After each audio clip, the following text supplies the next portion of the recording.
Hello to all my YouTube viewers and hello to all my YouTube followers. You guys, thank you so much for tuning in with me today. I appreciate each and every one of you. I just wanted to do a video talking about my experience and how I got my first speaking role, how I won favor with Jack Bender. And for those of you who do not know who Jack Bender is, he is an American film director. He's a television producer. He's also a former actor. He has directed The Sopranos, Game of Thrones, just to throw, a few names out there. But he's also worked on a television series called Mr. Mercedes, filmed in Charleston, South Carolina. Let me start off by saying this, you guys. I have done a lot of background work. I have done a lot of extra work. And it is very rare for a background or an extra to get bumped to a speaking role. So I know that when this went down, it had nothing to do with me. It was all God. I know it was the favor of God that was upon my life. So I give him all glory, honor, and praise for opening that door for me. And I want to tell you all how it happened. So I saw a casting call posted via Facebook. They have a lot of casting calls posted there as far as background and extra work is concerned. So I saw this particular role for a bartender on the TV series Mr. Mercedes. Excuse me, you guys, I'm tongue twisted. And it was a feature role that I ended up submitting for. So when I sent my photos, I picked the best photos, the ones that may look like I could possibly be a bartender. And I got a response back from Taylor, who was the head of casting for background at that particular time. And when I got the email from Taylor, she told me that it was going to be the director's pick. And they had narrowed it down to me and one other female. But they didn't know which female they were going to go with. So she said she would let me know for sure by the next day. So the next day came and I received another email from Taylor, and the email pretty much said that they still could not come to a conclusion as to who they were going to pick. So they were going to book the both of us. So with this information, I'm thinking, okay, I really want this feature role. I really want my camera time because you never know who's watching. So when I arrive on set, I am going to bring my A1 game. I'm going to have my hair done. I'm going to have my makeup done. I'm going to come and I'm going to be fully ready when I step on the set. There will be no question as to who they're going to select when I get there.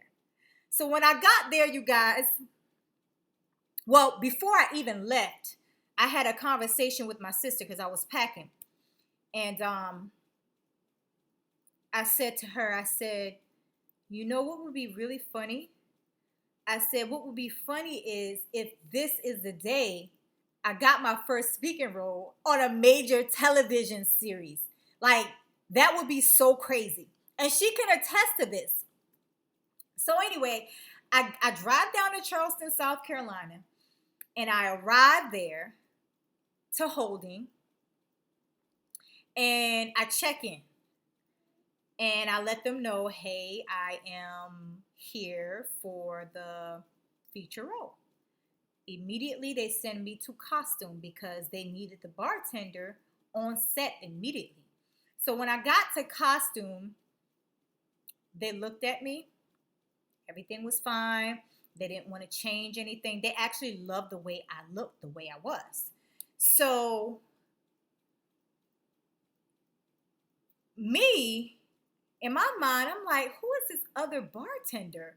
Who could she possibly be? So I'm looking around and I'm scoping the scene, you guys. I need to see who this other person, I need to check out who this other person was. So here she comes. I knew who she was, because when she walked in the door, my spirit just told me who she was. I said, that must be her. She was a beautiful girl, y'all. Beautiful, dark hair, Caucasian, long. She had tattoos and everything. But y'all, she came in there late. I'm gonna tell you where she messed up. She came in there a little late. She wasn't ready. She wasn't dressed. So she still herself had to go through costume. She still had to go through makeup. She had to get all the approval that needed to be done before she could walk down on the set. And me, I was already ready. They didn't have to do anything to me, y'all. They walked me right on the set. And when I got there, y'all, all I heard was Jack Bender say, y'all, we need to put some wires on her. And I'm looking around like, is this really happening? Is this really happening right now? I'm finna get my speaking role, y'all. OMG. This is really about to go down. So Jack Bender walks up to me and he looks me in my eyes. He says, I need you to talk, okay? And I'm like, okay. So meanwhile, they had wardrobe there, and they had to put my mic on. They started wiring me up, and the young lady was talking to me, and she's like, how does it feel? She was like, this rarely happens. I said, I know. I am super, y'all. I wanted to do cartwheels. I wanted to do backflips, but I had to keep my composure at the same time. Because I had just got bumped up to a speaking role. They gave me a name, y'all. My name is Carmen on episode 2. Season 2, episode 4. Okay? And you guys, I was blown away, and I was so, so grateful. And if I learned nothing in that moment taught me several things. That moment taught me to stay ready so you don't have to get ready. That moment taught me how important it is to be in the right place at the right time. Because, honey, that other girl was a day late and $1 short. She missed her moment, okay? She missed her moment. She missed her moment to shine, okay? It was a very small role, but you guys, it was a very big role to me. It was big to me because I've done films before, but I had never been on a television series with a speaking role, you guys. This made me SAG eligible, which was actually another one of my goals for that particular year, you guys. I wanted to be SAG eligible. That was one of my goals. And when I think about back in 2013, when I had my son Zion. And he was 4 months old, you guys, when I moved from Charlotte back to South Carolina. I had to pack up everything, put it in storage. I packed up a suitcase. I got in my Volvo S40, you guys, and we drove all the way back to South Carolina. And that was a very catastrophic moment for me. It was a very humbling experience for me, and I will never forget it, you guys, because all I could think was, oh my God, I'm never going to be able to live out my dreams. I'm never going to be able to live out my dreams as a model or an actress because it's over. I got to go back to this itty bitty town of Yemassee where I don't even want to be. There's a lack of opportunities, the mindset there. And you guys, I just could not see light at the end of the tunnel. But when I look back at it now, I realized that God was preparing me. He was preparing me for that particular moment, guys, for that particular door. And I know that it's one of many doors that I'm going to walk through. But I didn't want to go back to Yemassee, South Carolina. It was humiliating. But I did what I had to do. And when I read the book of Esther, and I'm sorry I have to go here, you guys, but I relate so much to Esther in the Bible. I am so obsessed with this woman. She was so courageous. She had vision. But when I think about the story of Esther, Esther was an orphan. She was raised by her cousin Mordecai. She was from the bottom of the bottom, okay? But she went from flying coach to flying in private jets. Do you all feel me? Because of her beauty, you guys, she won favor with King Ahasuerus. And God was able to use her in a mighty way. God opened up doors for her, you guys. And amongst all these other women, she became the queen of Persia. I mean, she had to be groomed, you guys. She went through preparation, 12 whole months. She went through beauty treatments, etiquette classes, you guys.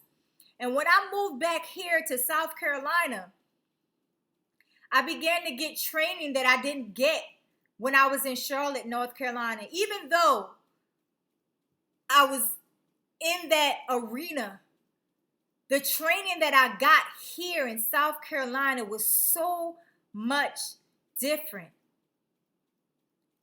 And when I think about Esther and how God prepared her and how she had vision, and you guys, let me say this. It doesn't matter your background. It doesn't matter where you come from. It doesn't matter what you've been through. It doesn't matter your situation. I can attest to this, you guys. At one point in time, I didn't have a vision. I didn't see the light at the end of the tunnel. I didn't understand why I had to pack up everything and leave from this city and come back to little old Yamasee, South Carolina. I didn't understand it, you guys. But there was light at the end of the tunnel. And when God opened that door for me, when he favored me with Jack Bender, you guys, I would have if I had not been here, if I wasn't in the right place at the right time, if I was not prepared, if I was not ready, you guys, that would have never happened. But God had a bigger plan, and that right there, that little speaking role, that right there, in my mind, I'm thinking endless possibilities. I'm thinking if he opened up that door, I know without a shadow of a doubt that he will even open up a bigger door. So I want to encourage someone on today, you guys. I want to encourage you because you may not feel like God is there. You may not feel like he's working it out, but he always has something up his sleeve, you guys. He's working it out in the background, okay? So I want to share to you my story of how I got my first speaking role, you guys. That rarely happens. It rarely happens. And I was blown away, and I was so grateful, you know? And I really, really, really appreciate you guys. I feel like I'm a modern day Esther. I relate so much to her. So make sure you guys continue to subscribe. Make sure you share. Make sure you comment on my YouTube video. You know, as I go through this road to becoming the next Megan Good, the next Gabrielle Union, the next Pamela Grant, the next Tracy Ross, baby.